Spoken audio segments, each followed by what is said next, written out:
Hey there guys, DMO73 here, bringing you the first deck profile of the day. This is my mono blue Pricia Sacred Beast build.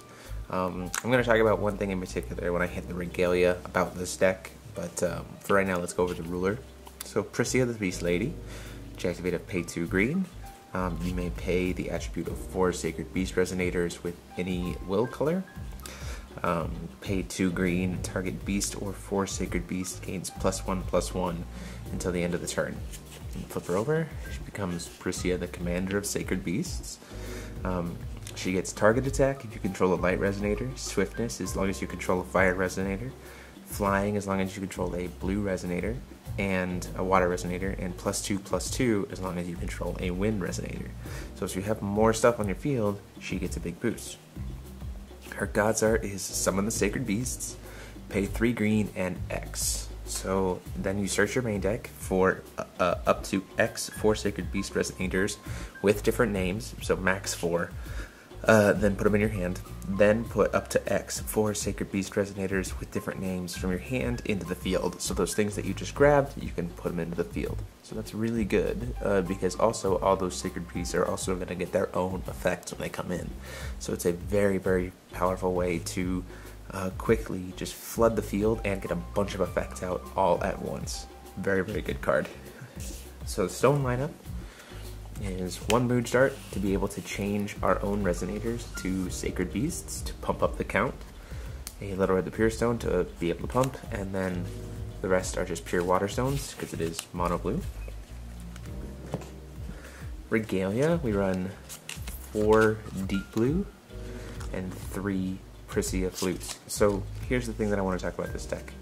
The original idea of this deck was to be able to completely ignore burn by still having access to all your other colors using deep blue. However, once I started to play the deck a little bit more and play it with Josh in the match and look at it more, it's not streamlined enough.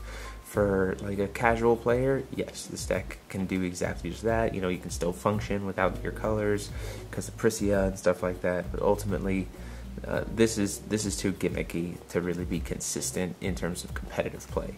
So I'm still going to go through the deck list and kind of show you what things are supposed to be about. But ultimately, this version of the build isn't quite up to par with what I wanted it to be.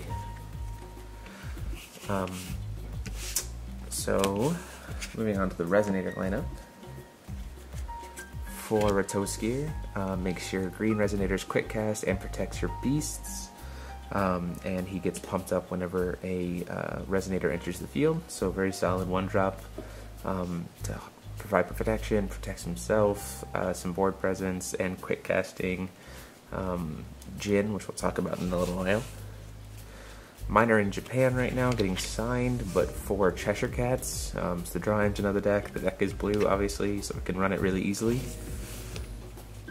And then for the 4 Sacred Beasts, you have drawing and pumping up all your other Sacred Beasts with 4 Quing Djinn, life gain and target attack with 4 Baihu, bouncing and protection with 4 Zhu Que, and rush and burn with 3 Zhu Que. So that's kind of the Sacred Beast engine there. And then 4 Djinn. So here's what I'm going to say. So all of these guys have effects when they enter the battle zone, like when they enter the battlefield. So when they enter the field, they get something, not an enter effect. So just like with Sages, Djinn works the same way to bounce them and trigger them all again. And with Rat, you could quick cast Djinn in response to something, put out a creature, bounce your guys, and like kind of throw the tempo of your opponent back in their face. In hindsight, with the stone lineup being what we have, this wasn't very effective. If I was to change the stone lineup, I definitely would still consider this. But again, there's also not terribly too many beasts in the deck for Ratotskr to protect, so not quite sure if for this version if Rat is good enough.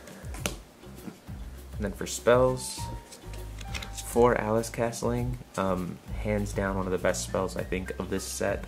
Allows you to protect one of your Sacred Beasts, get a Sacred Beast effect, and draw a card, all for the cost of 1 blue. Very, very solid. 2 Blessings of Yggdrassil to be able to grab that Moojdart if you need it, if you haven't gotten it already. so that you can start changing the names of stuff, and 2 Sprint of the Beast Lady for kind of a big push to finish it off. Again, guys, that is the deck. Honestly, I think this deck needs to go to a green-blue stone base to be really effective. You can still play it. This list is still fun to play. It just needs to get, if you want to take it to a competitive level, I would recommend going green-blue in the stone base. It's just more consistent, and you get access to better stuff without having to worry about hitting your Regalia. And you can also drop deep blue as a Regalia and free up some card space. So yeah, let me know what you thought about the deck, what changes you would make. Go ahead, check out the Kickstarter for the Ruler School playmats. We're less than $300 away, guys, so please help make that happen. And like, comment, and subscribe. And until next time, this is DMO73 signing off.